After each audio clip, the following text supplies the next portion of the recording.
Hello there.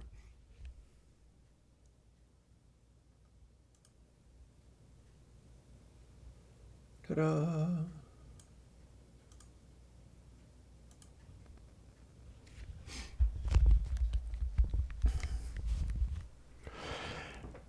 Okay, so I believe this should be working. I think I can test that. I don't know what this stream is going to amount to, but we'll find out.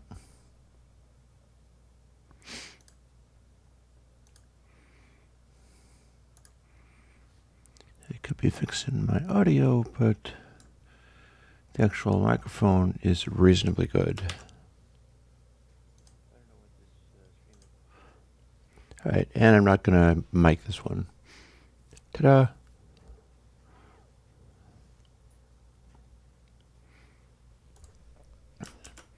So I'm going to fire up GitHub just in case. That would probably get more of a stream if I did the advance warning thing more often. And perhaps I'll end up doing that more in future. For now, I'm not super worried about it.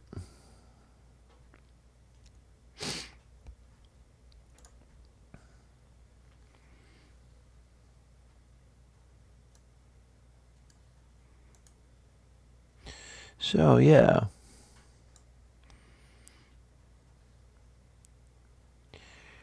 Here we are on Monday, April 29th. I have just put out Curve. Curve, the plugin in lowercase. And that lowercaseness was inspired by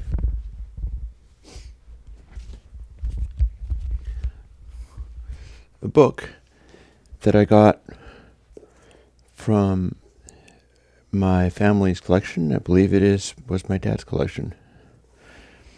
Don Marquis, Archie, and Mehetabel.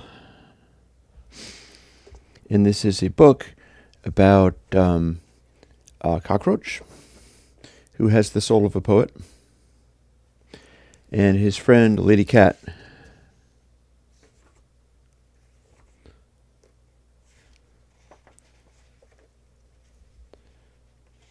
So, and the cockroach finds a typewriter and jumps up and down and look out. I might get copyright struck for showing a book from 1950 something. I can top that though. I have a funny prank for later in the stream. I'm going to be playing a mysterious kind of record that you would not otherwise see. And that should be fun. But yeah, mostly this is my live stream. As I've said many times before, I've got my paper and my pen for drawing out sketches and explaining things, and so I'm prepared to do that. And if anybody here has questions about Curve or any of my other plugins, this is your time to ask me directly, and I will tell you whatever it is that you need to know. Or you can show up and be a complete wise ass and so on. What's the worst that could happen is people make such a mess in here that I change it over from live chat to top chat, or make the chat window disappear. And we can survive that too. But yeah, we've got poems in this book, and they're all lowercase. And the idea with Curve is that Curve is kind of like lowercase 2, because Curve is very, very chill and subtle. It doesn't generate a lot of intense compression action, because it has so little gain added to it that pretty much you have to have a really loud input signal in there to make it compress at all. But interestingly, people seem to be liking it. It's been out one day, and I'm seeing a number of positive reactions like, this is what I wanted Recurve to be. Well, the principle behind it I'm still calling Recurve, because the principle behind it is, as you can see, this sort of sine wave behavior where technically that's not how it goes. You'd start at 0. This is what recurve looks like, is you can have a sine wave and feed a radians in, and it'll go around to +1 and then back to 0 and then to -1. And if your amplitude is the number that's being fed in, it can do a thing where you're increasing something up to a certain point and then it stops and then it starts decreasing it. You can clamp it at this, so anything further would basically continue to be that maximum point, and it's a negative point. And that's how recurve works as a compression algorithm, is it just does that neat little calculation, and as such, there's a very smooth sound to it. Now, I've also got some other stuff that I wanted to show and talk about. I don't know whether I'm going to just be doing a monologue or whatever. Anybody's free to say hi or ask me questions anytime you want. I've got 5 people here. It's no big deal if you don't. I'll just wrap. I have an appointment and somewhere to go at 1:30, so I'm not going to be running super duper late this time, unless people are so full of questions that I must. So yeah, one of the things, let's see if I can reach it from here. Yes, the answer would be yes. Check it out, I got a cool thing from my dad's basement. And this relates to what I am trying to do with Airwindows in a peculiar sort of way. Hey Joe, how's it going? Thank you. I am continuing the work as much as I can. So, all this is a file cabinet. But one of the things about it that I'm finding very charming is that this was made sort of back in the olden days. I don't know how olden. My dad was born in 1932? And he had this as a kid. And if you look closely at it, you can see, okay, this is a box like any box. There are many boxes. This one is mine, or at least now it's mine. But back when they made this, there were only so many things that you could do. Like, this is not made out of cheap pressboard because there wasn't any. So it's made out of some kind of wood. May or may not be a fancy pants desirable kind of wood. This shape here is not computer modeled. This was sort of hand carved by somebody. And the way that this internal bit is jiggling and sliding around. Hey, I got a percussion implement. Okay, so this is now my new musical instrument. The Eurorack thing will have a solenoid sitting in here, and when we hit the button, it releases this lever, and nothing happens because they need to... Oh, there we go. Yeah, it's a musical instrument. Yay. But what I was saying here, back in the day when they were doing this kind of thing, they had to build like these little mortise and tenon, which I believe is what they are, joints. And they're very finely crafted.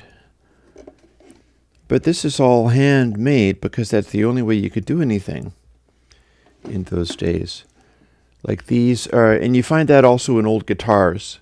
Like if you go and find old guitars, sometimes they can have a real distinctive sound and quality to them. Like the garbage Telecaster up there. I don't even know why the body looks the way that it does. And all the controls are all rusty and trash, but they're also these antique potentiometers and wires and switches and things. And a lot of that stuff was made differently back when you didn't make it with some computer and the cheapest possible metal. So these are like little brass hinges, and the metal is different from brass that you can get in the hardware store, because everything about it was being done differently, and a lot of that stuff holds up pretty well. We got this brass hinge in here, which is basically why I dragged this out of a dumpster, because otherwise it would have gone in a dumpster, because I'm still working on trying to clear out my mom and dad's place so that we can sell it. And once that's done, you might see synthesizers around here that you didn't see before, or indeed collections of things that I can build into stuff that I can resell and make available. But there's also other stuff. I can see if I can reach this with my pathetically small. You might be able to see this wire being stretched. If I stretch it too much, the whole thing dies, and then I can't replace it, at least not yet. There we go. My dad's old resistor box. This could have gone into the dumpster, because the thing is, we got like 33K here. Actually, no, that one's empty. But, no, actually, I've got a 39. I've got cheap little plastic thingies that I got at a Michael's that are holding large numbers of resistors, and I have hopes of expanding that outwards a little bit. And I can see from across the room, 22, 39, 49K, 100K, 220, 47, 470K, a meg and 10 megs already in quantity. So if I want to build stuff and distribute it in some way, I've got a starter there. But those are all modern metal film resistors. Whereas literally everything in here, and from here I've got like from less than 10 ohms, I'm not sure how much less than 10 ohms, all the way to more than 10 megs, and in fact I do have some specifically 10 meg ohms. Or maybe not, because I can't open that one, so maybe there isn't anything in there.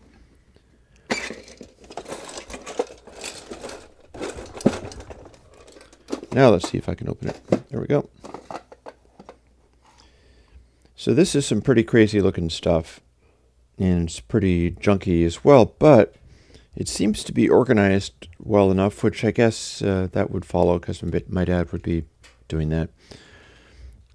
I don't think it's mislabeled. I don't think this stuff is in the wrong places. These are carbon composition resistors, and there are a number of things worth knowing about those.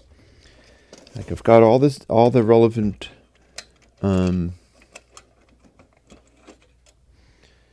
part numbers and things. However, the values of these might have drifted, so they're not necessarily what they say they are. Some of them, like this one, looks like it's gone off, like something has gone wrong with it.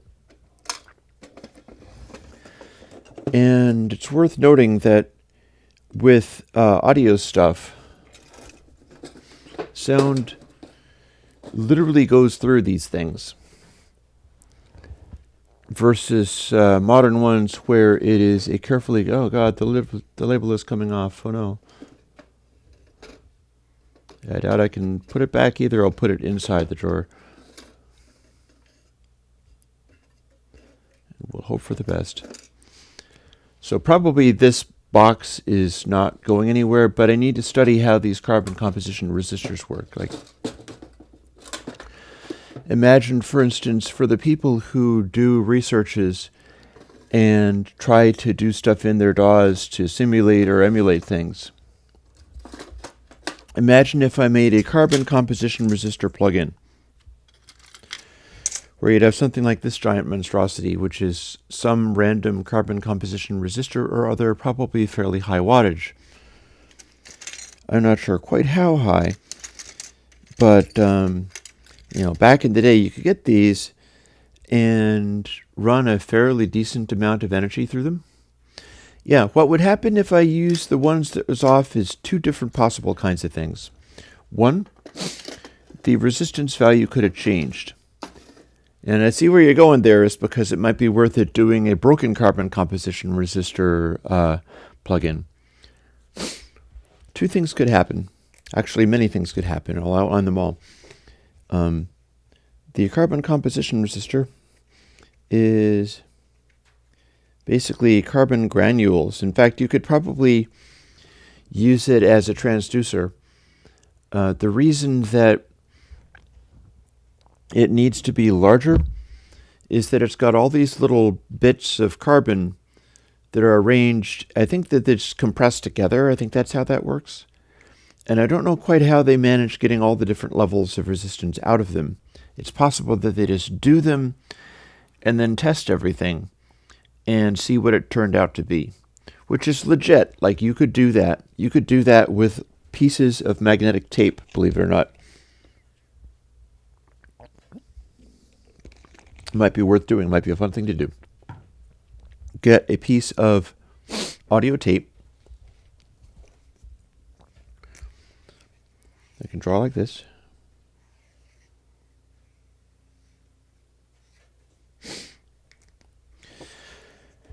And so there's your piece of audio tape. And if you can like crimp a connection onto one end of it so that it touches the iron oxide side of the tape, and then crimp another electrical connection onto the other side so that you can, and I just realized I passed up a possible crimping tool that could be used for exactly that. Damn it, I have to go and get it. Hey, Muir Tourette's. You would have a resistor out of your piece of tape. In fact, it's possible to make a variable resistor simply by taking two pieces of tape and using your finger to squish down on them so that the two pieces of tape touch together at a certain point. This becomes a potentiometer. Like, you can move it closer to where the electrical connections are and the resistance will get lower, or farther away and they'll get higher. And that sort of thing, like audio tape, certainly like reclaimed audio tape, it's very easy and cheap to get a hold of some of that stuff. I'd really like to encourage this sort of wild hacking technology. Instead, think of it as like Mad Max audio.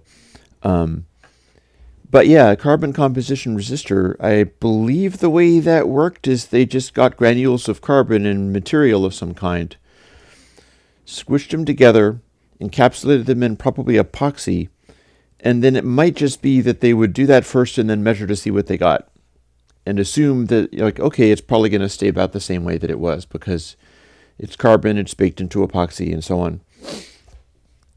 One thing about carbon composition resistors is that they are noisier than metal film resistors. Or VHS tape. I passed up a bunch of VHS tape because I already have a bunch of VHS tape that's more than I would ever need for that. And indeed, I've got like cassette tape and stuff like that, all of which could be used for resistors or just making crazy instruments and things. Like this, you can't really see it super well, but the device with the little piece of paper hanging off of it, which is a Eurorack mount of a axolotl.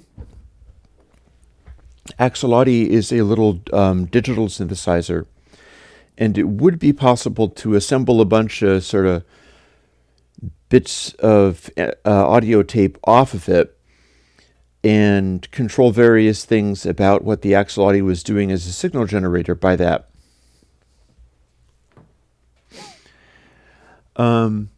Joe, as far as learning more about science, I would say get interested, get curious, and start groveling all through the internet and YouTube and so on. Bearing in mind that some of the stuff that you will learn about is crap, and that's okay. You're seeing different people's opinions. It's good that everybody doesn't have exactly the same opinion about everything. Like this carbon composition stuff that I'm talking about. It is considered by some that vintage guitar amplifiers sound good. I know, shock, amazing. Who could imagine that somebody would think a thing like that? And other people are like, no, you can contain all of that within a tiny chip that is this big and surface mount technology and just model it in the digital form, and it's exactly the same and just as good. And as you might imagine, I'm sort of on the other side of liking the crazy old Mad Max homebrew kind of stuff, high voltage stuff. Yeah, go and look up this Uncle Doug. I would look that up myself. So here's some things about metal films versus carbon composition.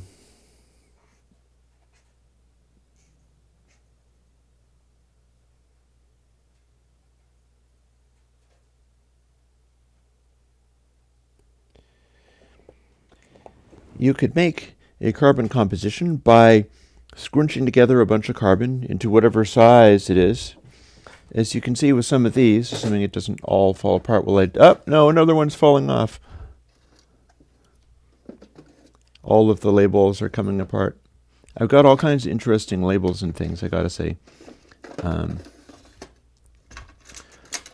You can see that some of these that have to be a large wattage power handling have to be physically big. And that's always been kind of undesirable in electronic circuits as far as fitting more stuff in there. And then again, we've got this, and this does not actually all fit into the relevant connections, but here's another one that's kind of big. If you needed to put 5,000 of these into a box, then you'd be very sad. The box would be large. And I'm going to poke around a little bit and see whether I can find any that are really small. And this is about... If you want, I could drag over one of the modern ones. In fact, that might be a good idea, because I can hold those up to the camera. You can see them. So let me take a second. You can probably still hear me. And I am going to go and get a disposable resistor. This is a 22K quarter watt. And I'll show you how it's made too. But first I'm going to show you the relative sizes. So that went in there. Oh, I can leave these open because I have a much larger size one that I could use in this very drawer. I think this is supposed to be a 33K, although we can't trust it. Here is a tale of 3 resistors. 2 old and 1 new. Hey, Tony. Notice that the high-powered old one is completely super freaking huge. And the old one that is what they called small for the time is still kind of large, whereas the modern one looks like it's even tinier, but wait, there's more.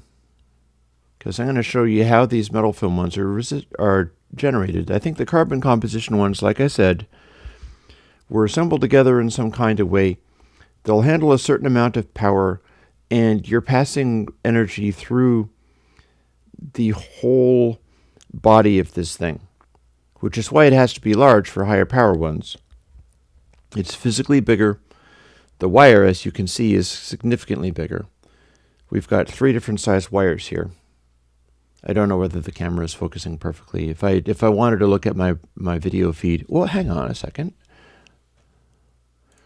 I can look at the direct feed, and that will show me.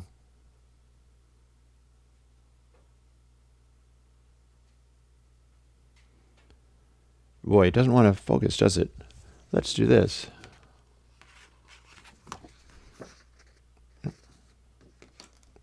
Oh, I'm dropping them. Oh no, everything is going wrong. Just kidding. It'll be fine. So let's see whether the camera can focus on this now. There we go, that's better. So the huge one is probably, I don't know, a quarter or a half watt. You'd think it was more, but it's really not. And it's got a metal cap on each end. You can see the size of the lead. The lead is not actually steel. It's something like, I don't know, tin or copper or whatever, tinned copper. The smaller one is... Can you focus on this? No, you cannot. The wire is clearly still large and clearly still old. And the whole thing is smaller. Again, I think that these are assembled in such a way that they sort of epoxy cast them into being a resistor, and then they measure them to see what they got, at which point they paint the labels on them. This tiniest one, which we're having difficulty focusing on, so let's see whether you can kind of see the relative size. Oh, there we go. See how the internal barrel is even smaller? I'm going to show you how those are made, because I know how those are made. And the way these are done means they don't have to just randomly make a bunch of resistors and hope that they get the right values. You can probably squish them together or use more epoxy or whatever and modify the way that it arrives at a resistance. But that newer one,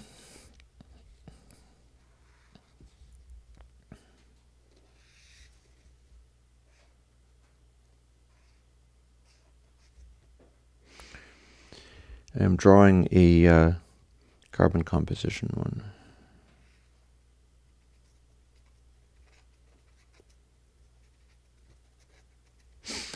So carbon composition one, you got these heavy things. Hi, Bo. I'm talking about resistors because I just got a box of carbon comp resistors. This very one. The labels are all coming off it, but they are antique ones. I can talk about curve later. I got an hour and a half to go. I can definitely, and in fact I did. I just drew the picture of what the curve waveform looks like, or the signal generation thing. So what I'm doing now is I'm going to draw you a picture of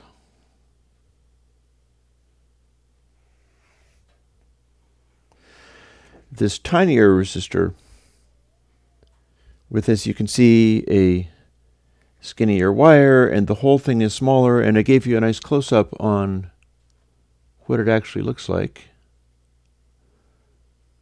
assuming that it can focus on this at all, which it may not be able to. Oh no, there it goes. You get glimpses of focus. How about now? Come on, you focus. Go, go, go. It's having a little trouble. So these are modern. This is what you would get if you were building a circuit today. And you can see that the shape of it is not quite the same.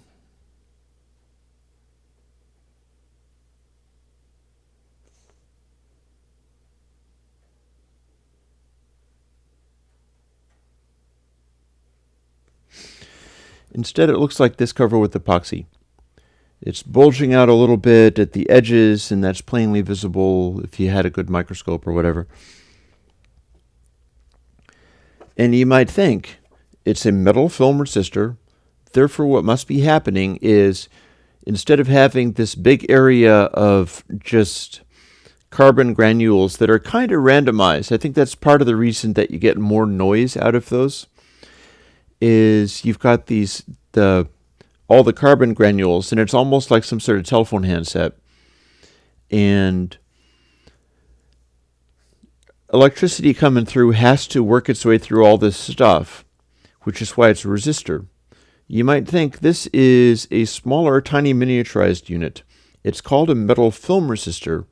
Therefore, it must have a metal film on some kind of non-conductive cylinder, and it's like a little tube. And you'd be wrong, because I will show you now what's inside this. For at least most of the cases,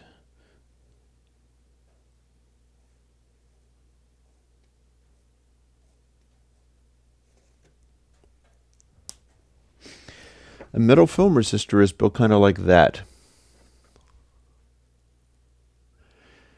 It is not simply a cylinder, necessarily. It is a thin spiral or a non-inductively designed shape of thin metal film that has resistance.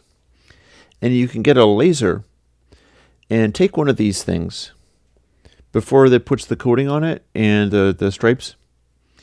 And if you need like 22K, you don't have to make 6,000 of these things and then measure them and see which one of them make it. What you can do is make one of these that's about right and then laser trim the spiral to exactly what you need and get more or less as high precision as you want. And that's how they do it in modern days. However,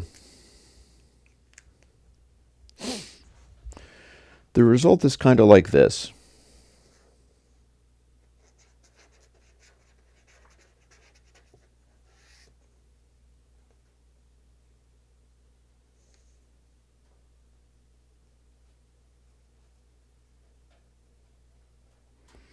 Actually, I'm drawing like a resistor symbol here. As a result, your audio is going through resistance that's kind of like wires of this nature. This would be a big heavy wire, and there's a bunch of ugly turbulent stuff going on in here, which is why it has to be so physically large, because a lot of it is more conductive. And in a carbon composition resistor, in this sort of granular resistor that has to be huge, and again, I can pull out one of these big puppies and demonstrate that with the old school carbon composition resistors, they have to be giant in order to get any resistance at all. They're much more difficult to control the specific amounts, and it's just a whole different thing. But your whole signal, whatever the power is, you know how like if you're using speaker cables, whether or not you're getting unobtainium, weird, crazy brand speaker cables, often if you're getting fancy speaker cables, they will be heavier gauge. And that's because if you're trying to put a lot of bass through speakers or whatever, the resistance of the wire, the size of the wire matters, and you'll typically have larger wires. It's like you don't start your car with a USB cable, even if it's 12 volts and the USB cable could pull 12 volts, because the amount of amps that needs to go through there is huge. I would also point out another related concept, which is audio waveforms.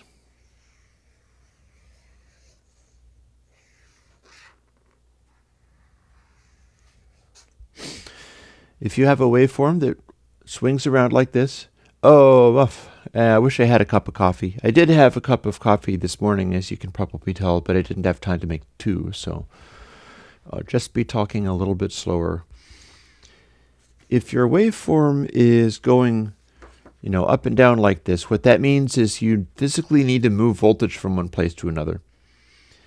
And if your audio is going up to here, at least my understanding of how this works, and I can learn better in future if it turns out that this is wrong, is you're going to have to be pumping a bunch of voltage until you have a high voltage area here, say at your speaker output. Let's pretend this is what's happening at a speaker output.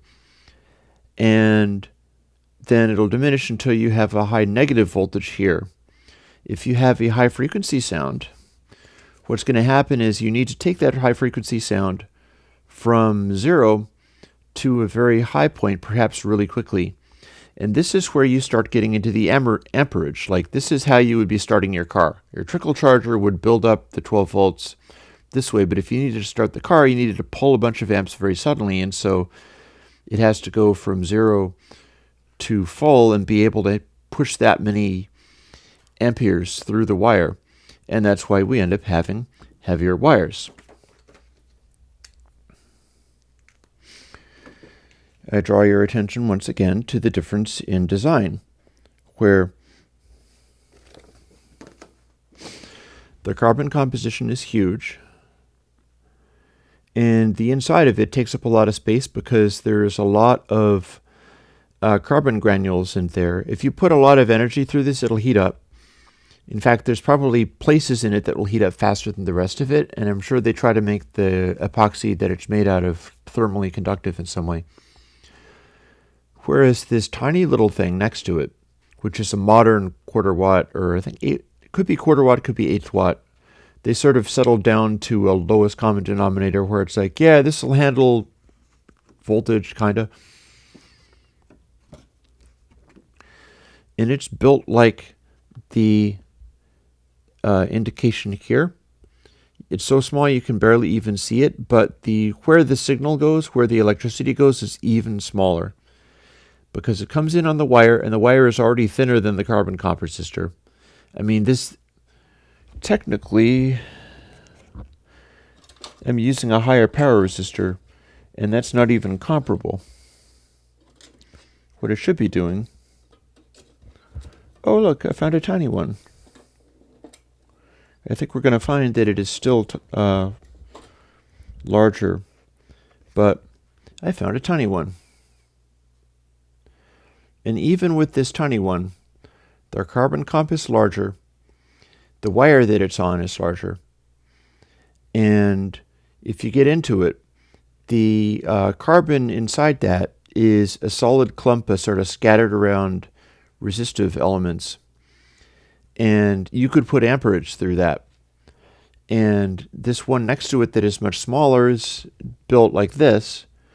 The wire is going to a metal end cap, which is sitting on a non-conductive material, like some piece of glass or epoxy or something. And then there's a resistive winding. And it's a metal film. And then you can cut away at that metal film with lasers or something. And if you cut the channels deeper, making the film narrower, kind of like what I've drawn up here. Focus, Daniel. Then you'll find that the resistance gets higher. It's more resistance the narrower this gets. So the wire is already thin. And then the spiral metal film that's being eroded away by lasers to make it be the right resistance. You can only make it be higher resistance, Leaving more of the conductive material would make it lower resistance. You'll note that the connection through here, if you cut it away so that it narrows down very finely, that's going to increase the resistance too. And that's also going to continue to lower its ability to do power handling. And we've designed these mostly in terms of voltage handling.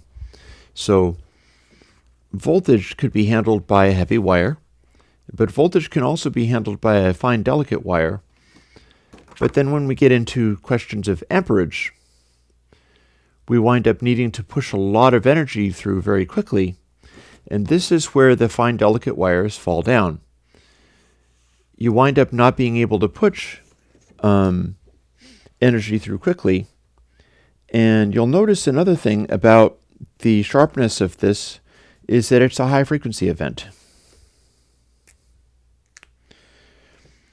So if we have audio,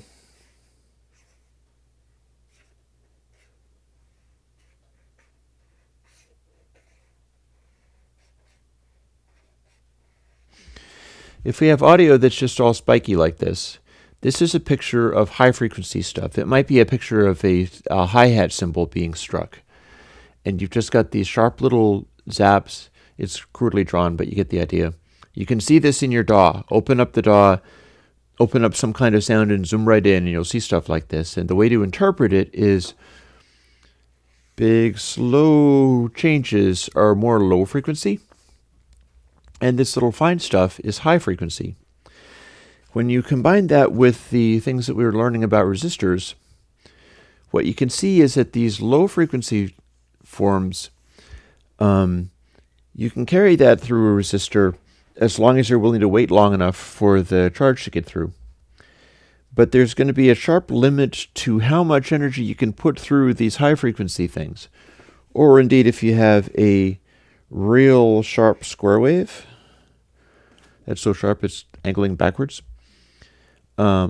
Digital audio can't literally do that, and instead what you end up getting is your famous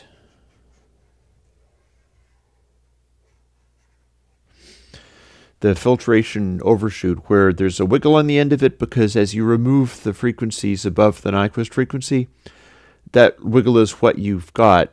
And it also means that the straightness of the angle is being diminished. And this is removing energy that existed in the high frequency realm, which means that you're filtering, you're taking energy away.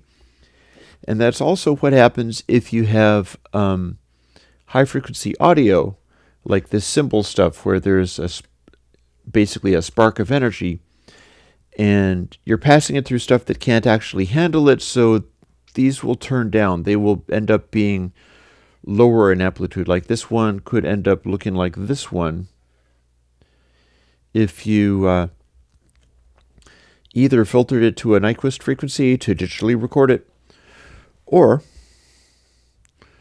ran it through a little tiny resistor with windings inside it that have very fine, essentially very fine wires. Okay, I got a question from Bo, which I will answer immediately, seeing as you did ask whether I was going to get into the difference between recurve and curve is this. Recurve is curve with a little extra boosting and a little extra clipping on the end. So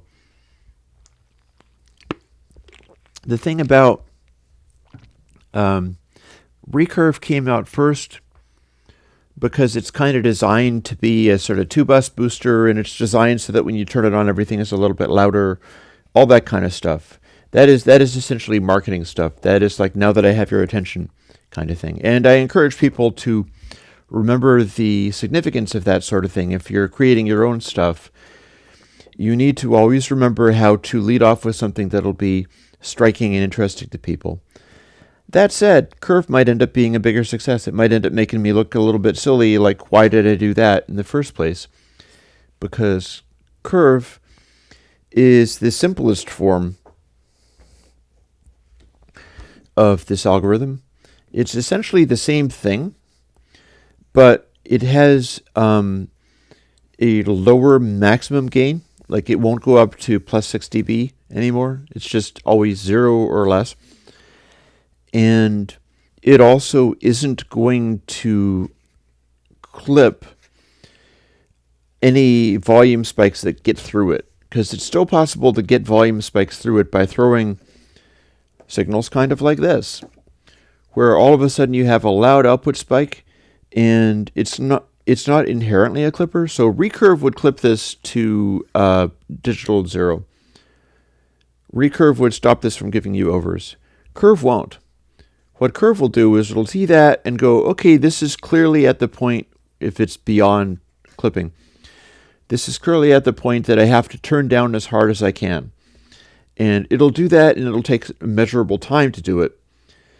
So if you're using curve, you can get overs, and recurve just clips them. Those are basically think of curve as like purist recurve, because there's less stuff that's part of how recurve does its thing. Like, recurve is there to do a particular job. You can throw it on the 2-bus and slam it, and it'll be like, wow, that sounds big and explosive. But curve lacks some of the details in recurve to make it perform that particular function. You could indeed combine curve and spiral in one track. You could put the distortion in front of curve, or you could put the distortion after curve. And both of them will behave themselves real well when put on many tracks, because curve is subtle. Bear in mind that if you have, here we'll continue getting out pieces of paper, because it's all about the pieces of paper and drawing this stuff out. You know, if I was a modern person rather than somebody that craved like records like this, we'll get to this. I'm going to show you this. If I was a modern person, I might be doing this with modern technology, but nope, pencil and paper is going to be it, or pen and note card. Here's the deal as far as curve is concerned.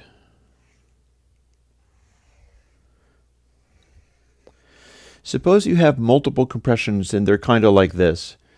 Think of it just as sort of, this is the way that you get louder and then it starts rolling off.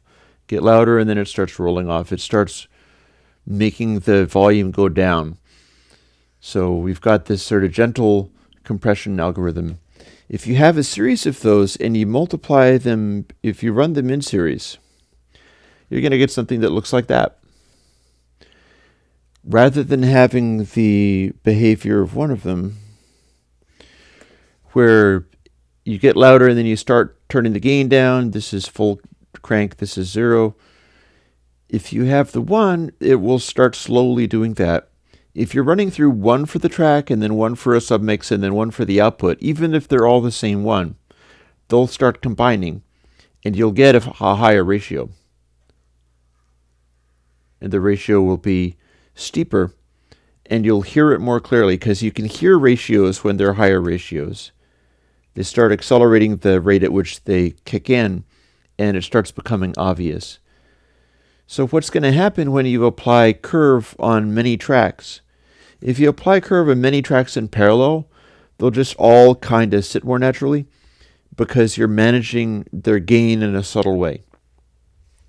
But if you're doing many tracks in series, like this feeds into this, and this is a submix, and then this is the final mix, and there's a bunch of submixes feeding the final mix, and everything has curve on it, no individual curve is going to be especially audible or super obvious, but the end result will end up getting a compression that's more intense.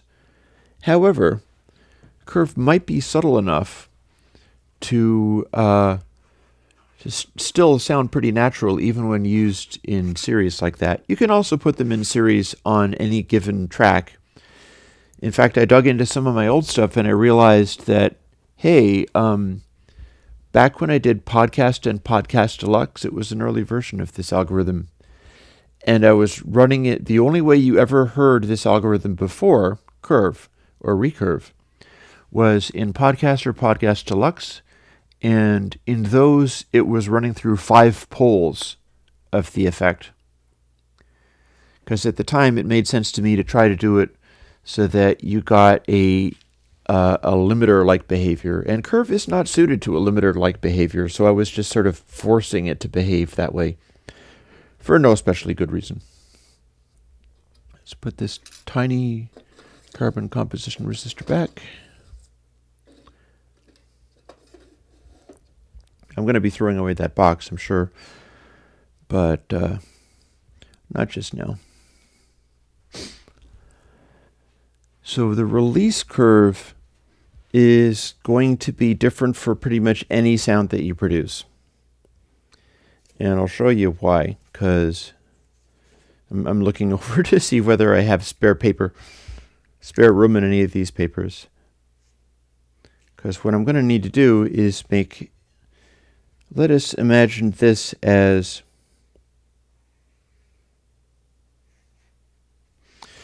a signal against 0. And we're going to be using this as just positive. It could also be positive and negative, but it's going to be much the same thing. Assume that it's just making everything be a voltage from 0 to lots. If you've got curve is going to be attenuating this until it reaches its point of not needing to attenuate it anymore. And there will be a medium stage where it'll hover, and that means it'll smooth out the transitions in both directions, and it'll end up being there. Now, what happens when you hit literally 0 on curve is where a normal thing would do a release curve. What's going to happen here? I could program curve to literally leave it stuck at the lower amplitude and not do any gain correction if you have 0 output at all. You could literally turn it down and then leave it stuck at that point. So the way curve works for a release thing is like this. Here we'll draw another central line. Let's draw another high voltage thing, and it drops off. But instead, then it becomes, say, a bridge rectified sine wave. Here's how the release curve works. If you have a high voltage that's enough to kick it into full attenuation, then curve will dial it back to whatever the balance point is and then hover there. If you're going from 0 to full crank is your downward attenuation point, right? And silence is no change. But then there is that area between there. Remember how curve kicks in like this. It'll get louder and start turning things down. Or no, it'll get louder and turn the amplitude up. And then it'll slowly peter out until no effect. And then as it reaches the maximum negative effect, this is where it starts turning stuff down. And it'll keep turning stuff down as long as the effect is loud. And by the way, I don't remember whether I have it as feedback or feed forward, but I can look. Probably feedback.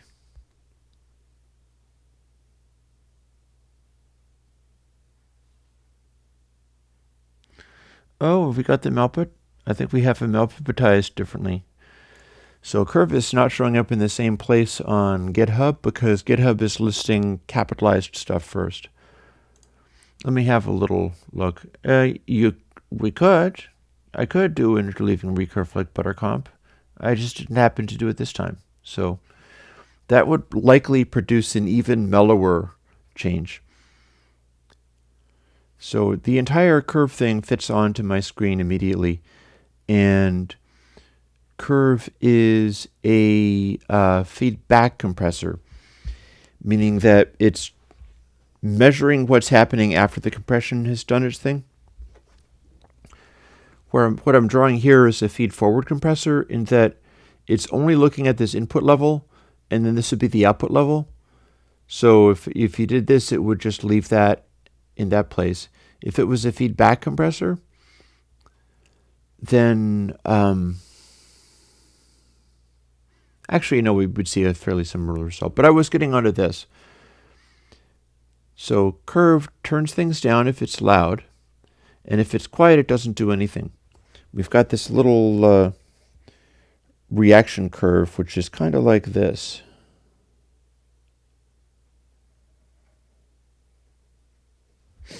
It's a little bit like that. So it turns up in this zone, and it does nothing, and then it turns down in this zone. It's a crappy representation of what's happening, so I'll just block it out. But what that means is in this area, we are turning down here, and we're turning up around, I'm trying to guess it, like our max turning up phase is around here somewhere. So what we've got is on this waveform, let me draw one here.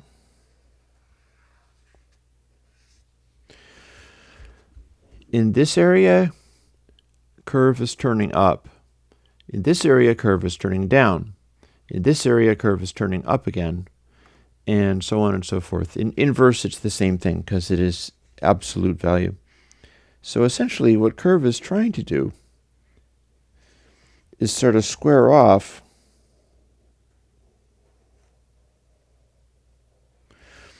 the waveform.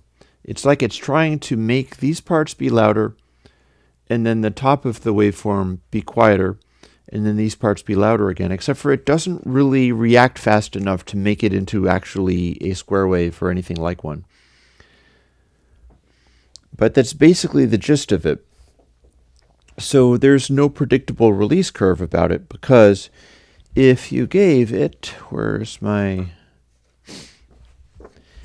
if you gave curve this, these little spikes would turn down very briefly, and the center area wouldn't do much. Depending upon how I have it programmed, like I've got it programmed so if gain is, well, No, it's not that does it. There's different ways that I can manipulate it. Like, the way that it works, I can have it so that there's literally no change at 0, in which case you'd have to have some kind of signal happening to make the gain go up at all.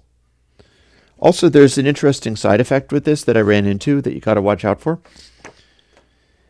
If you have a feedback compressor, see, here's another one of our 0 crossings. We've got this big waveform. So we've got curve, and this is actually 1, so this is turning stuff down really hard. It's turning stuff down so hard that our output is like this. We've just attenuated stuff really very hardcore.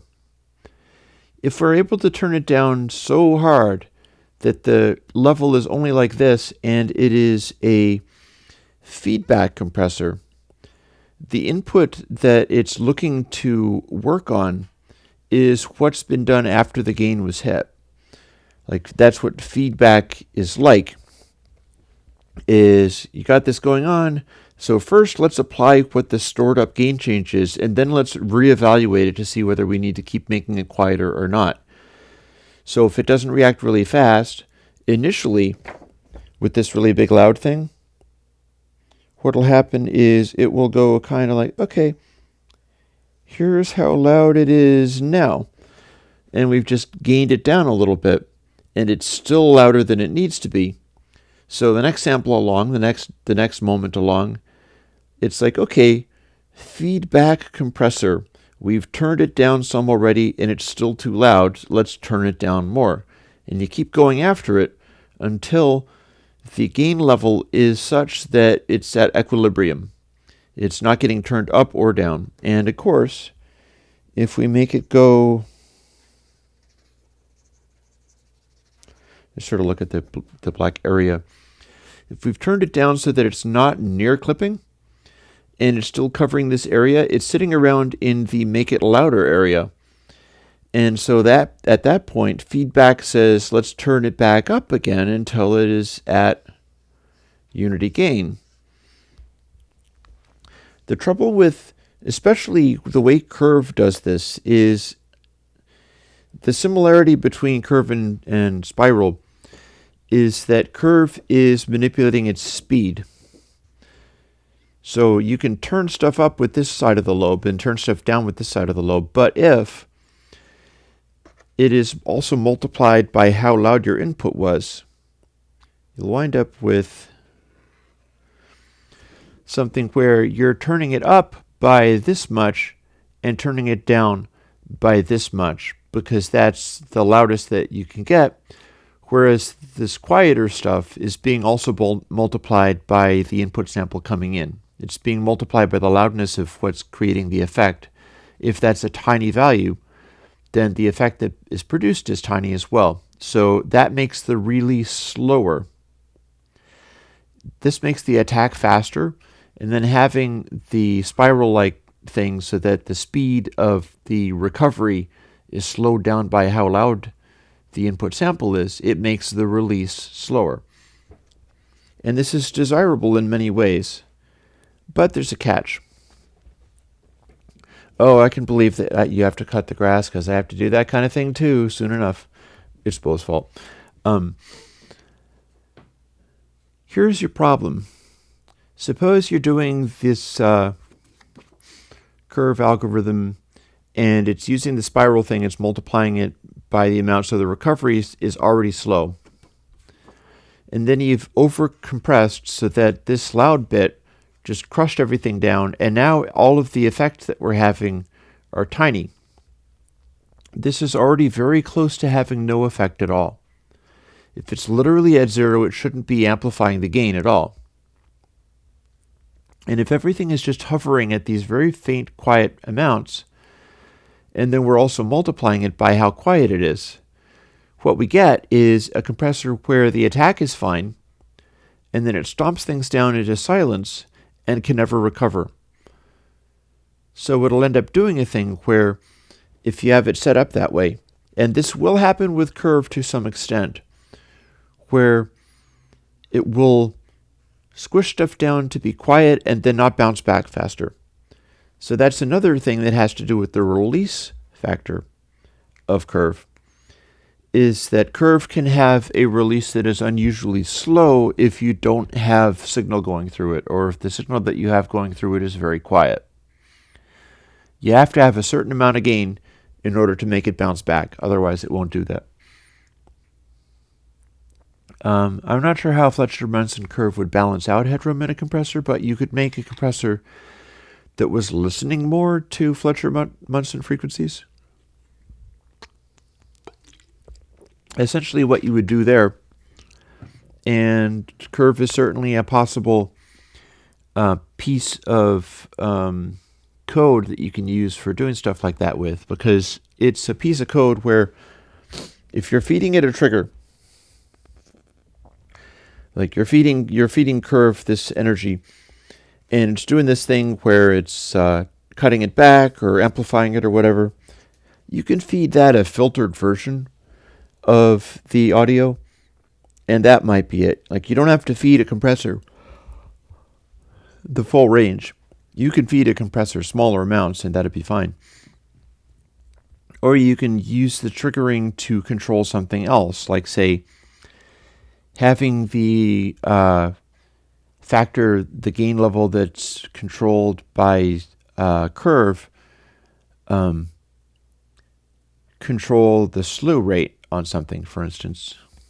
Now, Chris is just being sarcastic. Can I use the curvature of the Earth to... Actually, I am using the curvature of the Earth. If you have Curve, and it kicks in really hard, and then your audio is really quiet, then the release curve resembles the curvature of the Earth because it's really slow. Can you use the curvature of the Earth to balance out the curve in this tiny resistor?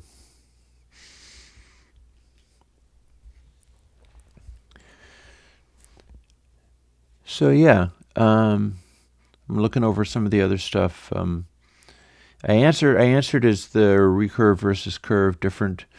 There is one additional note to that, which is that the audio unit for Curve comes in a mono version, because everything else, including recurve, has been stereo entirely, and all of the VSTs run in stereo. So the mono version of the audio unit is a little different, because in the VST, if you give something audio, you're basically giving it on 2 channels of stereo. And both of the channels of Curve apply the same effect. And so if you have a mono track that's going through VST Curve, it's applying this tiny adjustment twice. So it'll have twice the ability to turn stuff down on the attack, and twice the ability to bounce back on the release. But this all comes naturally out of making the simplest possible algorithms so that people can see them and understand them and use them, because it's all MIT open source. Mono audio unit Curve is half the speed of the other curves, because it has only one calculation in it, whereas the other curves, especially the VSTs, apply the effect on either channel, just one after the other.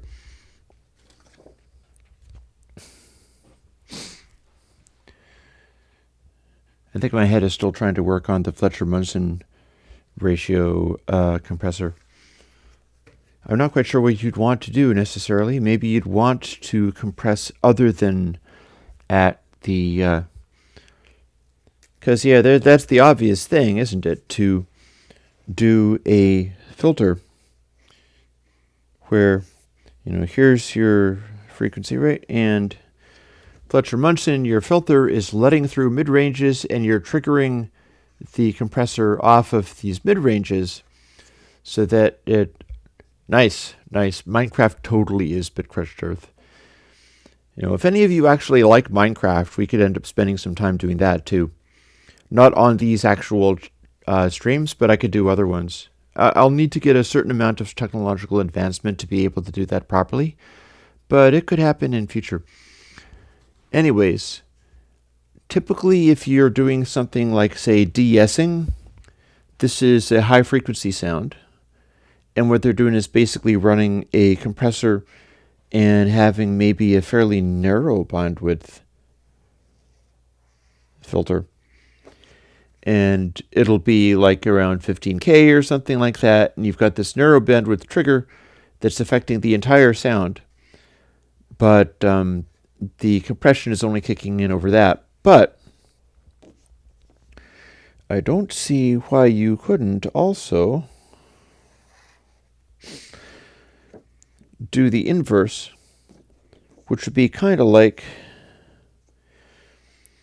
if you had your Fletcher-Munson where you're most sensitive at around 1K, and then if you ran the compressor on the stuff that didn't get through the 1K, you would wind up having the compressor duck for deep low frequencies and bright high frequencies, but not interact so much with the 1K realm. So you can do opposite day for compression and side chaining is what we're talking about, really.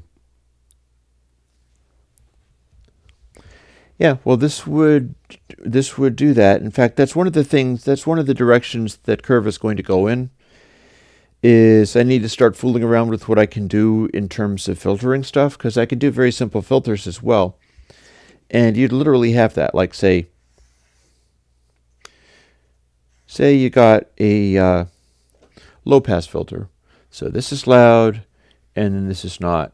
And you give the output of the low pass filter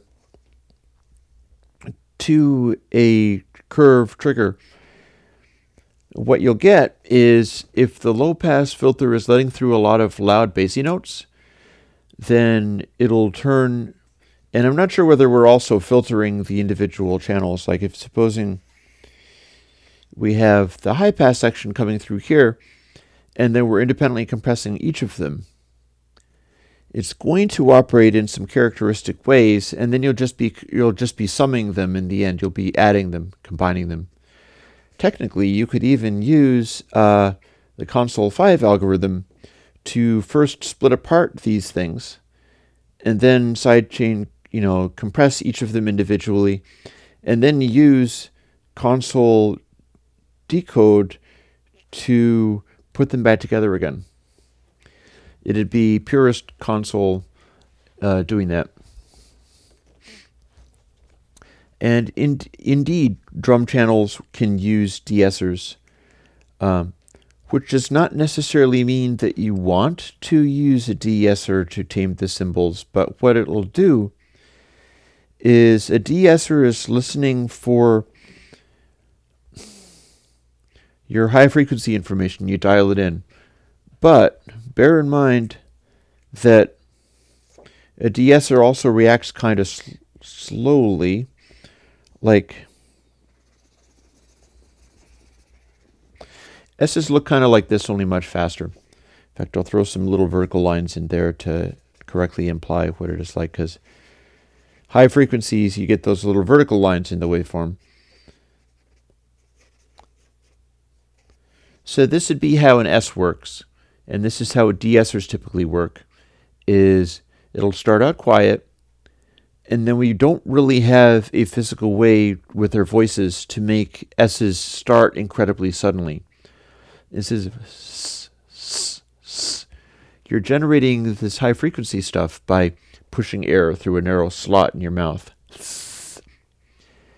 And we don't really have a capacity to make a cymbal sound that way. We can fake it, but it's always going to be kind of slow. We can't just go like that, because it's too fast of an onset. We could go tss, with a T on it, which means that our tongue flips out of the way. It'll make a t sound, which is kind of like an S in its own right. But all that's happening is we're making a slow frequency bump, and then a certain amount of high frequency stuff afterwards. That's the human voice making it. So because de-essers work on a signal that attacks this slowly and fades away this slowly, its response curve as a compressor usually doesn't have to jump on initial transients really hard. Instead, what it needs to do is gradually figure out how much highs are in there and then suppress that to an extent, but not completely. So if people put drum triggers, de-essers on the drum triggers, what they're doing is letting some of the initial transients, like this, through. And then if you're riding on a crash cymbal and the entire waveform is just a big pile of this, it'll turn that stuff down, but it'll leave that initial transient up. For synth cymbal sounds, you probably want white or blue noise. Blue noise is like the opposite of pink noise. Blue noise is also like you can get a it's high pass noise. Use like Paul Dither, and that's just random, and then the immediately succeeding sample is subtracted again, so it's even brighter than white noise. Granted, Paul Dither is a very quiet noise source, so there is that. You do have it there. So I'm going to put this on a new piece of paper, or this piece of paper. So there's the thing. I now have a new thing to play with curve.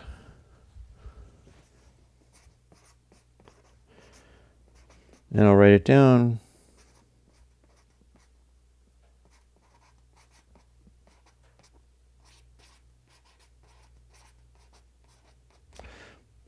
So curve spiral console madness. Because the idea is we can try doing a 2-band and see how that does. And you'd have bands that might be my usual IIR filter roll-offs. And you can easily create a IIR roll-off that is the high pass, or single pole, multiple poles, whatever. Usually crossovers sound better as far as not being obvious when they don't have a lot of poles to them. You get more poles and they'll get steeper, like this. But they'll start sounding synthy. They'll start sounding fake. And that's one of the reasons I don't do multi-band compressors, is because there's stuff that you can do, and I don't like making stuff that sounds hyper fake. So I'm not interested in whether that's like, wow, it sounds really slamming, it sounds really modern, like a 90s and 2000 mixes. I'm generally like, those sound bad. I don't like those anyway. And yeah, I'm going to need to explore doing multiple curve compressions and a crossover in there so we can see how that works. I should probably add with crossover so that I remember what I'm doing. And you could do a 3-band as well. You could do various things. Triple C, I'll call it triple C. Curve console crossover. Because that's the thing. Remember, if you are doing filtering, you are doing summing. Filtering involves dividing sound up into a series of things that hopefully overlap, and they're like a jigsaw puzzle. You take this away, you keep this sitting over here, you do whatever, and then you put them back, and if they were perfect, then they fit back together completely, like losslessly. And it's like a jigsaw puzzle. You get the exact input again. Doing it really well enough, if you don't make any changes, you wind up getting perfectly losslessly, as long as your digital math has enough resolution to cover it. And It's definitely worth seeing what I can make as far as that, although it might not be an effect that I ever personally use or like. Because again, we're talking like doing unnatural things with filtration, and that's not usually my angle. Now, there was a question floating around. Joe asks, what's the difference between audio units and VSTs? There's a Monty Python line that I could use, so forgive me, I have to.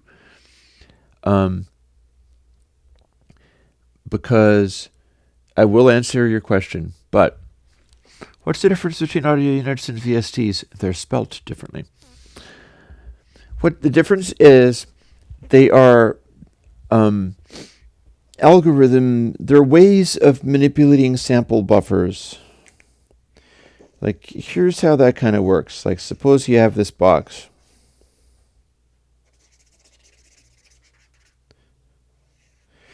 This box is centered on 0, and a waveform inside it is recorded by a bunch of little signposts that we call samples. And the signposts are designed to say, if you steer around these things, you'll get the original output back, minus whatever frequencies are so high that you can't make that sharp of a corner. That's what samples are. They're not the waveform. They're directions to reconstruct the waveform. Plugins like audio units and VSTs are things where you're handed this little box, or indeed a series of little boxes, because they are an audio event that is contained within buffer form. And what that will do is go, okay, so we have 1,000 samples in this buffer, so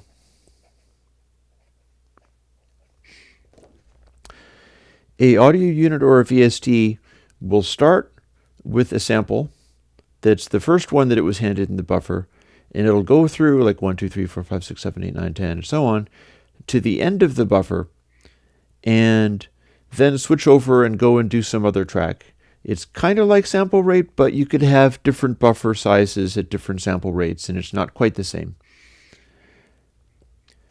And a audio unit and VST are both things that'll take stuff within this box and give you different outputs. Like, you're getting these samples in. You could just give the same samples out again, or you could go like, okay, let's smooth this. We're starting from here because that's where we left off.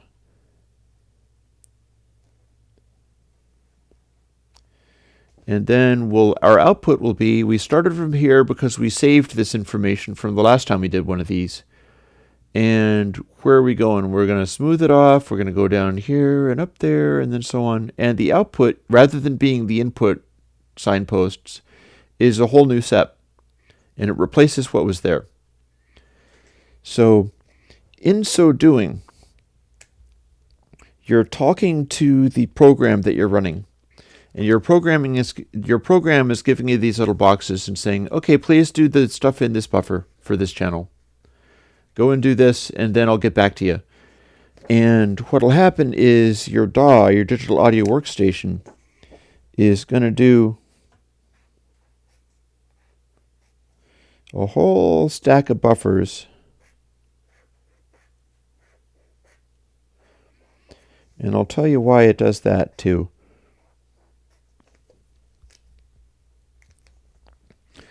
Your DAW is going to do a whole stack of buffers, and it's going to figure all this stuff out in time to be able to play all of those through the output. Like, if you have a 1, 2, 3, 4, 5, 6, 7, 8, 9, 10, 11 track interface, your DAW will be able to play the stuff on all of those channels through each of them through their own individual output, or mix them down until they're a single output and then put it through that. But it'll be able to play it through all those individual outputs, even if you have plugins on those individual tracks, because each of them get their own little buffer.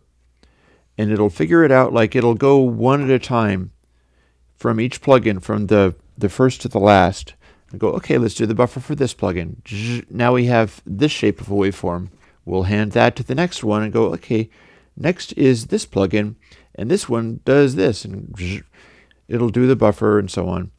it'll finish with those buffers, and it'll have this little chunk of audio that it can then give to the converter, the digital to analog converter, DAC. And it'll get itself an entire stack of those things so that it can just start giving out the samples to the converter. Here's why it's doing that in these buffers like this. And this is something that affects things like and I still haven't done the work that I was wanting to do on this either, the VCV Rack modular synthesizer program is operating in a kind of way where it almost has to do all of this stuff one sample at a time. The trouble there is if you are trying to record stuff in this on this channel with this plugin, you're already thinking about all this stuff. You've got things recorded into memory. You're using the same numbers for many things. And then at that point, doing the rest of these is relatively easier. But if you had to do it one sample at a time, like an analog system does, you're doing one sample of this and going, oh, okay, forget all that. Let's go over to here. Remember all the stuff that we had to know about this particular channel and this particular plugin and this particular everything. Let's do our one sample. Cool. We have our output. And then let's move on to this one.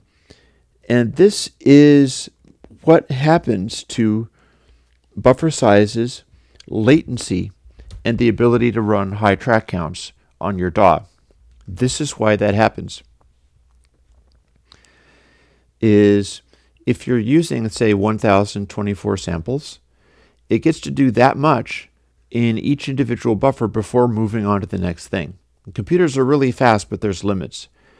If you use lower latency, you're telling it like, okay, so instead of 512 milliseconds is what, a half a second? We don't want that. You'll go from, say, 1024 and you'll go to 256 and you'll try to go to 64 and then the DAW falls over and you get dropouts and it can't process and it's grinding to a halt and you go, oh God, I have to have a little more latency in order to play this full mix. And it gets in the way of tracking and all that kind of stuff. And that's literally because of this stuff. That's literally because you're defining how long it can run on any one thing. I was actually curious what she meant by that project as to what No was about, because I didn't have any context for it. So now, if you're at a higher sample rate, all of this goes by faster, but it's the same deal. And the difference between audio units and VSTs is like this. All of these will do that same basic job. But to talk to the program itself, the program talks through these things like, here plugin, you can have this thing that says get sample rate. And if you go get sample rate parentheses, I'll tell you what the sample rate we're working on is. And then you can figure out what frequencies are or whatever. But in the audio unit, you have to spell it get sample rate with capitalization for everything, I think. It's not the case in well, I'm looking at code now, so that should actually help. In audio units, you have to spell it get sample rate with capitals for everything. And if you're in VSTs, you have to spell it with the initial lowercase g, or it won't understand what you're talking about, because it was worked out to say this and thus and so. Also, if you're asking it for that, it might be giving you a thing called a float 32, which is a 32-bit floating point number. Or probably not, or it could give you a double precision number, or it could give you a long double precision number, and your plugin has to know what to do with each of those. That might be different depending upon which one it is. You've got a thing called, I'm looking at Mac code at the moment. In fact, maybe what I can do is pull up some of these things in parallel. Or maybe that's too much of a pain in the butt. You'll also have things like the program will tell the plugin, or the plugin can tell the program, here is my thing that's called curve supported num channels. So if you, the program, need to ask me, the plugin, how many channels can this use, this little bit of code says supported num channels, info in channels equals 2, info out channels equals 2. And it gets a little complicated. Like what I'm looking at right now is the supported num channels routine. And I've always found this stuff kind of daunting. Like I have to learn how it works and then just kind of do it and do this part. I focus on this stuff. But the audio unit plugin does its channels like this. It says U int32 curve supported num channels const, which means constant.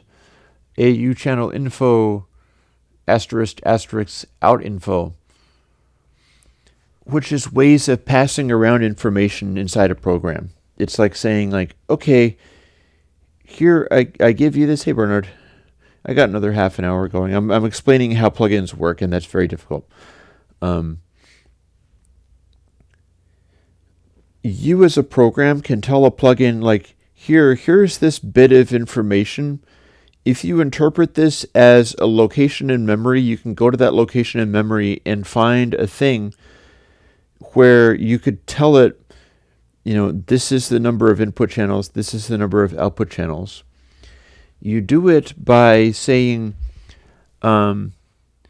static AU channel info, which is defining a variable, and rather than having it be like a float for floating point numbers or an int for an integer number, you're defining a AU channel info. You may well ask, what the heck is that? I know what a number is. I know what a letter is. A letter could be a char, C-H-A-R is how they spell it. A number could be a float. A number could be an int. A number could be a float 32, which means it's 32 bits. But what the crap is an AU channel info? And if you dig into it and find out, you say, oh, okay, they made this thing that's called a struct, and it has different things like stuck off of it.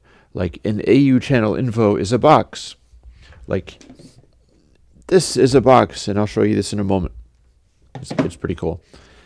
And rather than having discs that play music box music, a AU channel info is this little concept, and it has 2 slots in it, and one of the slots says in channels, and it is a number, and the other says out channels, and it is a number.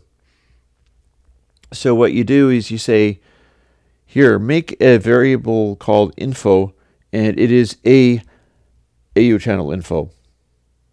Rather than saying it's a number, it's a letter, it's a chunk of something, you say it is a AU channel info. I will tell you what that is later, or look it up. You look it up and you go, oh, okay, so this is 2 numbers bolted together. Fine. Yeah, I know, my head explodes too. This is why they get paid the big bucks to do this. I'd be getting paid bigger bucks if I was doing this kind of thing for a company, but this part is not the part that I'm good at. So my brother Dan is good at this. I am not. In any case, I'm basically explaining structs in C to non-programmers, so I'm probably doing pretty good, even if your head is exploding. So you're defining these things like boxes and such, and it's a way of talking between a program and its plugin, because the plugin needs to be able to go like, this is how many channels we've got. So the program goes, okay, here, I'm making some boxes for you to put information in. Now put in the information for how many channels this is. And the plugin goes, oh, okay, here's the box. I'll make a copy of this box, and this is the one that applies to me. And for my version of this box here, this is 2, and this is 2. So next time you need to know how many channels I've got, you'll look it up, and it'll say 2, and there's your answer. That's how that kind of stuff works. And you've got other things like reset. There's a place in the audio unit, and there's also a place in the VST. They're different places, and they're marked and labeled differently, and it's all very confusing. But there is a place in reset where I drop my bottle cap. Just a moment. There's a place in audio unit reset where you get to say, like, I have made these numbers elsewhere. I've made this thing called gain. This is how loud we've got things turned up. I've made this thing called FBD. This is where my floating point dithering is coming from. And since I've made these places for numbers to go, I've made these boxes to put information in.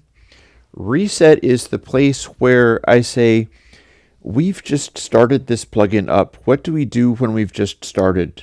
Rather than having it be garbage, or rather than, because remember,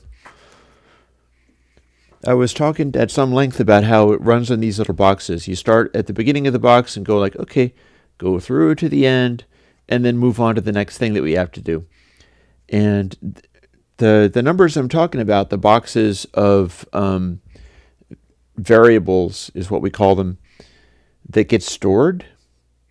That's where we get stuff like this starts out up here. Everything doesn't start out at 0. You can save where you were or where you left off and then get back to it next time we do one of these. So it's like we're over here. Okay, so we'll start from here next time and keep going. Or we're over here and we were going this direction. Fine, we'll save that too. And we'll start from here again and keep going. Reset is where we say, yeah, if we just started and we just said, here's our box, there could be anything in there. It's a computer. We don't know what the status of that memory is if we've just said, yeah, we're going to put a box somewhere. What you're really doing when you place your box somewhere is kind of like this. Here's a bunch of stupid information in the computer. I just put a box.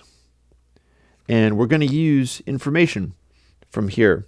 So this is going to be the thing where it saves where this number was. And we're going to keep where this number is. And go around here, we'll keep changing it, and then we'll leave off here. And then the next time we get around to one of these again, we will go to that box. So we've just started doing this plugin. We're going to do all this kind of stuff. Here's our box. We decided it's going to be here for no particular reason, because we can just pick places to put it. And, oh, look, there's something in there. Let's say that it's -2 kabillion, So in that case, we start off with, hey, we got audio and our input samples are quiet, and where we left off is like over here, So when you play the plugin, it's like, and it makes a horrible noise. You can, and it's usually bad. That's exactly what I was talking about. If you instantiate stuff and you do not have reset, that's literally what's going to happen. In fact, you could make a plugin just to do that. And what you would do is go like,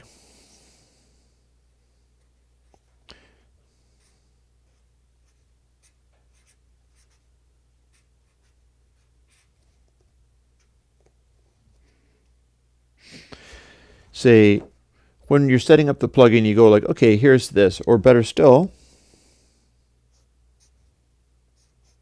you can name it whatever the heck you want.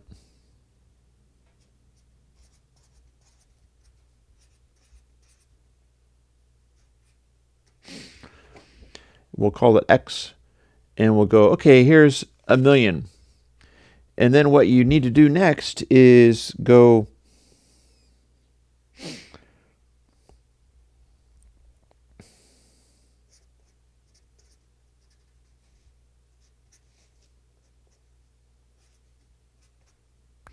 using non-code.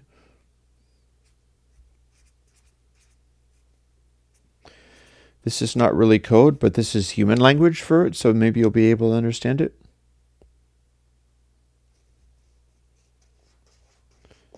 And I'm going to call it C.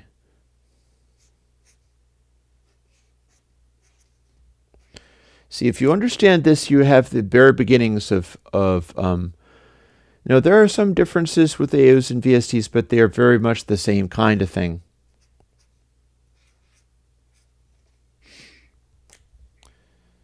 So what's going to happen,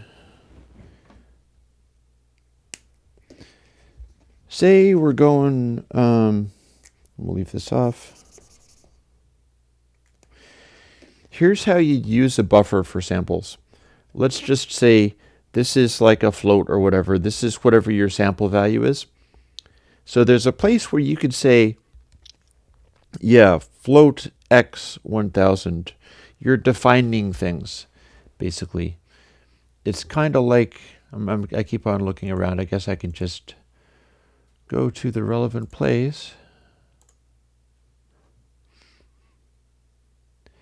Yeah, so what you end up doing is going,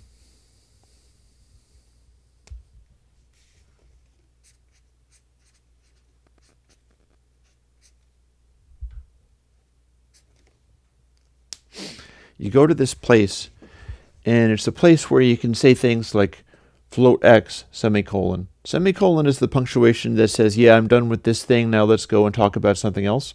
So you can say float y, semicolon. And it's telling the computer, like, okay, we're doing this, we're doing this, we're doing this. A punctuation is the semicolon in C.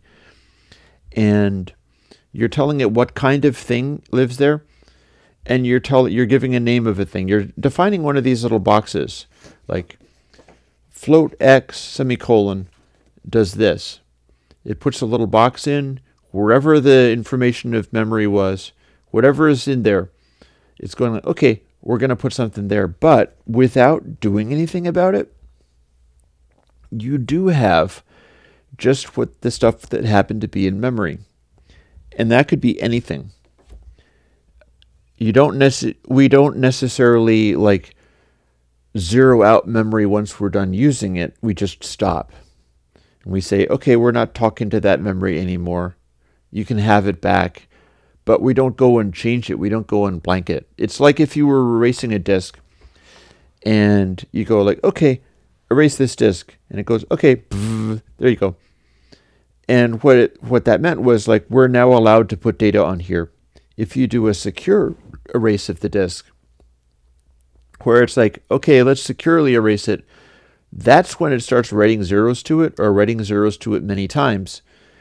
And in computer memory, we don't necessarily do that, which is also where some security holes and things come from. So, here's how you would get non-audio information that happens to be in memory and play it as if it was audio. You would do this. In the place where it says, like float x or whatever, in the place where you're defining where things happen, you're saying like, okay, float x, square brackets, 1 million, end square brackets. You don't have commas in there, but this is human language. And that's a big old buffer. If you played that at one sample at a time, it would take a goodly number of seconds. You might not have that much memory in your computer. Depends upon how big of a number it is. You probably you have 1 million places of memory. Also, if you're telling it that it floats, then all of those individual spots that you're defining are 32 bits wide, because it all breaks down to bits in the long run. But it's easier to do stuff in these chunks. Then normally what you would do is this. You'd go for C equals 0 to 1 million, because there's 1 million of them. And you start at 0 because everything starts at 0. C could be anything. We don't care. We're just defining another place. And that other place is somewhere else entirely. And it says, yeah, this is the number of the 1 million things that we're on. And we're saving that somewhere too. But in that case, we're telling it from C equals 0. So this is going to become 0 soon enough. And then once we finish that one, it'll get bigger, and it'll be a 1, and it'll be a 2, and it'll be a 3, and so on. So that little place that we've just defined is going to count for us. For C, C is for counting. So this is not the actual code to do this, but the code to do this is pretty simple too. It's just, count if count is less than this, and then count plus plus, and just a bunch of little computery language that makes it count up from 0 to a large number. And then every time it does that, we tell it xc equals 0. And this is what is in reset that I was talking about earlier as part of what a plugin does. Part of what a plugin does is that place where you can make the thing be, the place where you tell it where to put aside a bunch of memory for you, and then the place where you tell it to make everything blank out because we're starting. And we don't keep doing this bit over and over again, because these things are the things where we're putting them aside. These are the things where if we're doing these in chunks, we're doing the audio in little chunks. We stop here, we put aside what we were working on. Like we save the position of the sample, we save this and that and the other thing. And then next time we come around, we get back to it and go, okay, this is where we left off. We continue from there and keep doing our thing. It does kind of make sense in its peculiar way. I mean, this is what the programming thing is like, because it's a combination of being able to do that, and there are people who are really good at all of this detail work around, like, where do we put our buffers? What if we called this a object which it contained its own counter thing? So instead of having this, you just say, okay, give me one of these things, and it already knows how to count itself. So if I ask it, like, what is x something, it'll tell me what's in that slot. And then if you tell it x dot count, x dot one more, it'll move one farther over, because it's this more complicated thing. It's not just a simple box. It's a box that has some behaviors and instructions on it. There are people who get really good at getting that stuff super complicated. Like job protection complicated.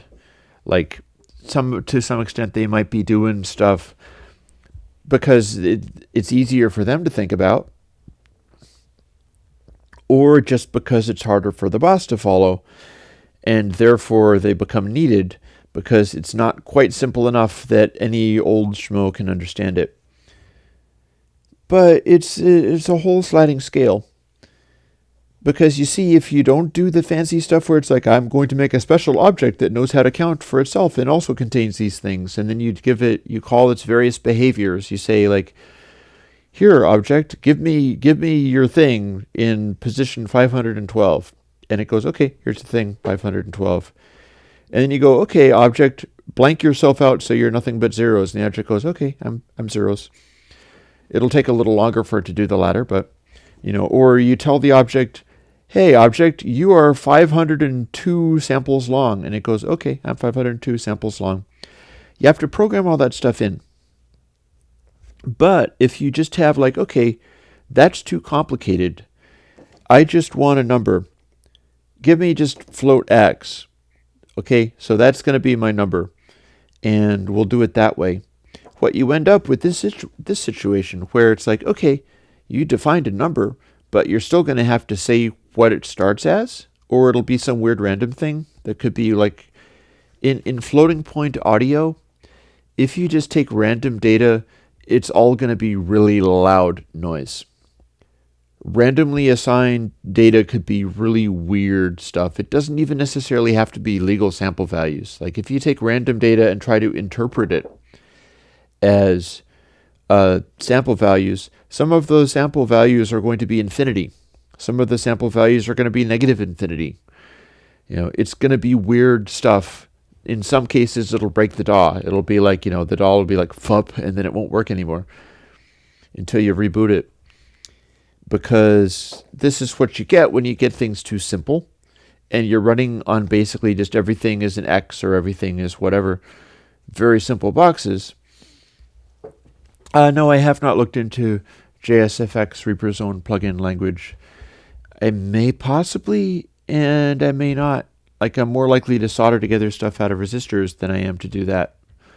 But that's the whole thing. Asking about whether AU is different from VST, which is different from JSFX Reaper's own plugin language. they're all going to be doing kind of similar things. They're all going to be defining places in memory that you can put stuff. They're all going to be defining buffers because it's a fundamental concept of a computer-based multi-track recording and playing system, at least as we know of. As we know of, if you're playing audio tracks, you're going to be wanting to process them in these buffers, in these chunks, because it's just easier to do that than it is to try to calculate every little thing one at a time. And we know that because if you try to set your buffer, your latency to really, really low, because the thing about how the buffer works is until this buffer has been processed through, you can't hear anything. You can make it be very efficient by making it be really long, and the program gets to do all these chunks at its leisure and really crank at them. That'll get you high track counts, but then if you're tracking into it, your latency is going to be huge. Your latency is going to be like half a second, so you can't really play stuff along with things because it just can't respond. And by that, I will amend that slightly. There's two different ways of dealing with that. One of them is I need to hear what my plugins are doing. Oh, we'll get to that. If you're doing your buffers and stuff and you need to hear what your plugins are doing, what you can do is play here. This is me playing a note. It's a scribble. And then you're listening here on the output of the buffer. Another thing is to play here and then just hook up a wire, and whatever it is that you did, you're hearing the direct whatever at that point, because there's no special reason you can't be playing along with something with all kinds of buffering and then align it exactly with what you're hearing. Because the deal with the buffers is you can hear everything that's being played. You can associate your music that is coming in with the stuff that's being played at any point. There doesn't have to be any latency at all until you start having to hear what your system is doing in here. And then when you play, when you're listening to the output of the buffers, that's when you start getting really long latency, and that's when the audio that you're given back, like if you're listening on headphones or whatever, you'll play something and then the note will come out a half a second later, and it's really disorienting and uninspiring. And that stuff is not great. This is also one of the problems with modeling microphones, where people try to do, we'll do a virtual Neumann U87. And you can have the inspiring sound of singing into this microphone and hearing over your headphones the Neumann U87. Oh, by the way, we have all these buffers, and so you're going to be hearing it half a second too late. That's a challenge. But you can always just record stuff and be monitoring what you're playing basically through hardware and skip all the buffers. You just won't hear what it will end up sounding like. So yeah, final 10 minutes and I got somewhere to go, so I'm not going to be running late. Want to see what happens with the mysterious multi-hold CD that I showed? I can show you this.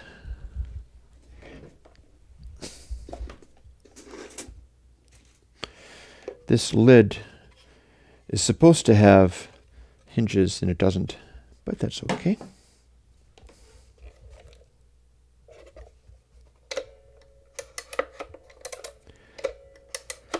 Check it out. Not even electric audio. Bo, didn't you just... Yeah, I haven't done anything on the pixel glitch idea because it's a difficult code to do. But that said, I have the idea put in. This is what this is for.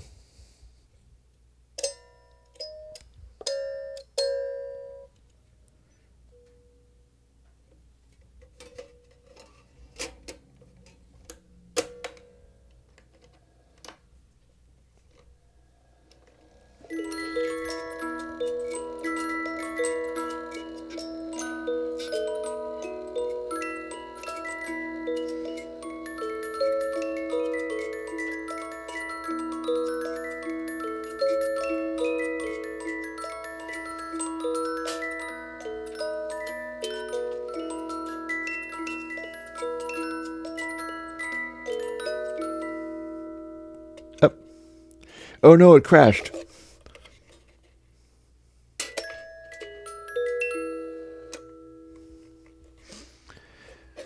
This has latency,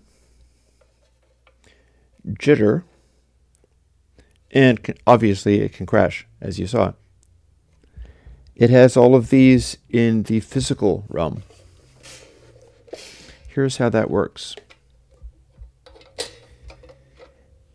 As it's turning, bits are being, bits are being triggered. This is a 1-bit system where each one of these little bits is at a particular radius in a particular direction, and they are triggering these mechanical things. The timeline goes around the outside radius of it, so it's kind of like a vinyl record player in that the outside stuff has finer gradations of timing. The inside stuff is going to be sloppier. That's where they've put the bass things, which I think is pretty reasonable, because otherwise I think it sounds better for the bass to not be tight. The high frequencies are a lot more sensitive, and if the high frequencies are coming off at the wrong moment, it'll be disappointing. You can see that you can line up these. They usually are not, but this has a bunch of double stops. You can see here that there's sets of double little pegs in here. There's got to be some kind of cool tool that's used for making these, because this is awesome. A thing where like you have your little device and you pull a lever and it goes scratch just right. And as you position it, this is along your timeline. So if it's closer to the beginning, it will happen sooner. This is your piano roll. And that's how that works. So things come spilling down like that. And there is a lever in here that stops it after it's made one full turn. And it can get jammed and stuck and stop even when it hasn't made a full turn.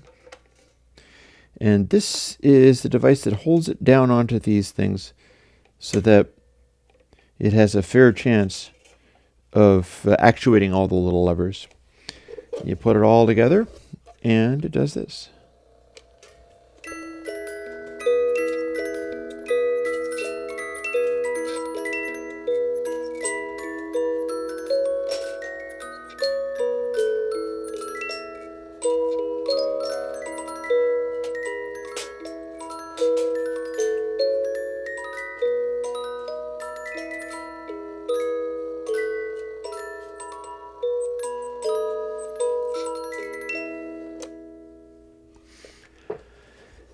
By the way, it also has major and minor seconds. So major and minor thirds, sorry.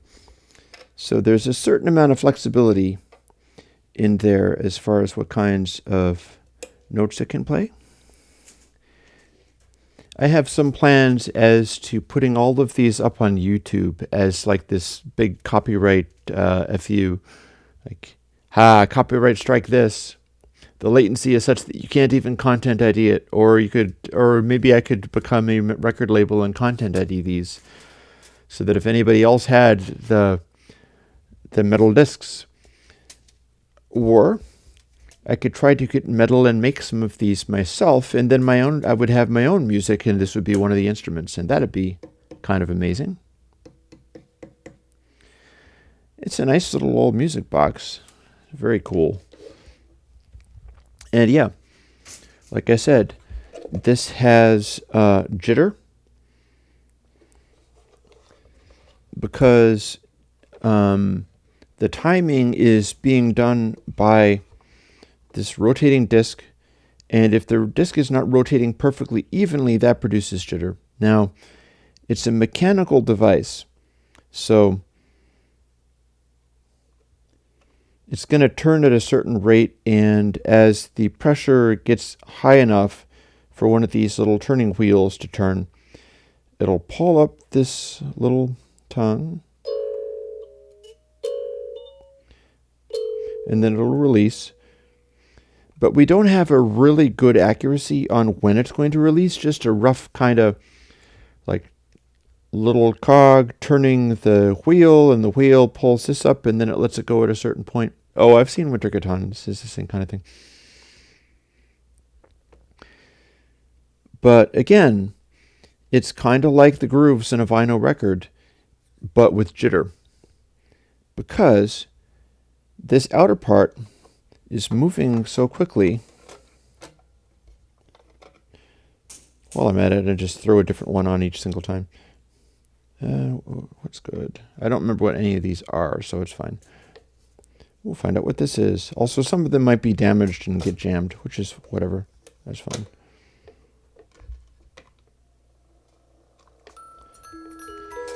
So this stuff on the outside edge is moving quicker. Those little turning cogs are the same size, but this one's moving this fast. This one's moving this fast. They're turning the same object and plucking the same little reed. So you have finer detail on the outer edge because there's more material moving faster back. It's going versus the one that's moving much slower. Each of them has to pull a tooth out from under a vibrating thing, which then goes like that. So the one that's going faster, it's like, whereas those low frequency ones, they're bass notes. It's like, and as such, we can mathematically prove that the time resolution on the lower frequency notes is markedly worse than on the higher frequency notes, to the point where it would almost be a little randomish as far as that works. Yes, you could tune them. Not tune them in terms of notes, although you could tune these by like grinding on them or something. You can tune the frequency, the time resolution by taking one of these little things in the middle and trying to physically bend it one way or another. Because if you bend it closer to the beginning of the thing, it will happen a moment sooner. Or if you squish it flat or bend it away, it'll happen a moment later. It's still not perfect. There is still jitter because the entire disk is going to vibrate a little bit based on how many of these are getting pulled at any given time. So voila, jitter via the music box. Now I have to wash my hands because I've got music box junk all over me. Jitter via a completely mechanical music box, and it is the same phenomenon that affects digital audio.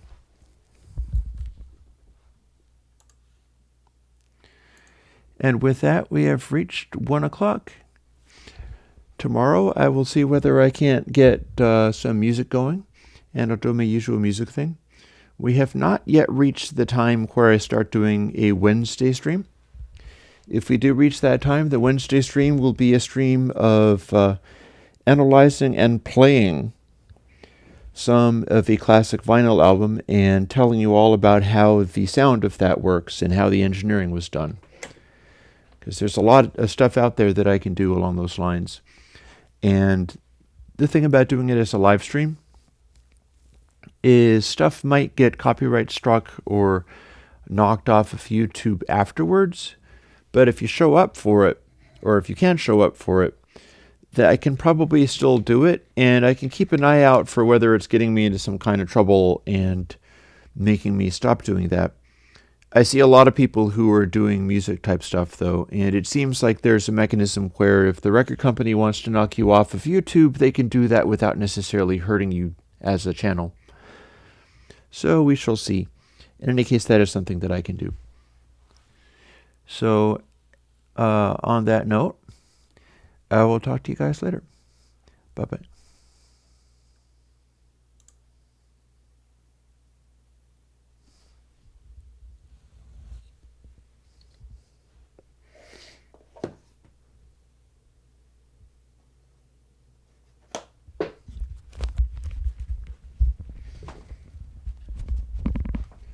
Oh, have I not hit the button? I didn't hit the button. Hee hee.